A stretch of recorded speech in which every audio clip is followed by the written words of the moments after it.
Clarksville, Montgomery County schools say they are now closed through May 1st. And we are getting our first look at the latest efforts to control the spread of the coronavirus. Community assessment centers.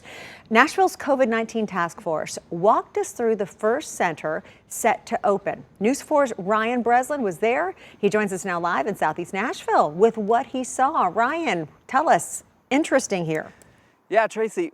Yeah, very interesting, Tracy. This is one of about 4 or 5 assessment centers that Metro is setting up for testing. Now, I want to show you how this all works. This is the first tent in the parking lot. So, drivers will go up here, and notice that I said drivers because they don't want anyone to ever get out of their car during this process. Drivers will come up here, they'll have one screening. If they make it through that screening and are eligible to get tested, they'll go down to one of 5 tents that are down the block from me. And this is an old Kmart parking lot, just to give you a better idea of where we are. If they make it down to those other 5 tents, they'll have a second screening and a test will be administered to those people. Now, this process is to ensure that people that are believed to actually have coronavirus are the ones getting tested. They say that not everyone will get tested as to not overwhelm the healthcare system.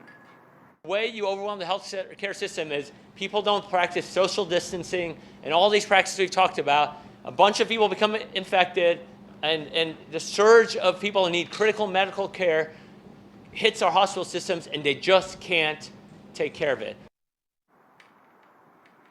Now, one thing that the task force is stressing is that you call the hotline before just coming down here. They say that the health professionals on the hotline should be able to tell you whether or not you should be tested and where to go get tested. Like he was just mentioning, overwhelming the healthcare system. They don't want to be overwhelmed at these tents. Tracy? No, great idea. But tell us, Ryan, how will people get their tests?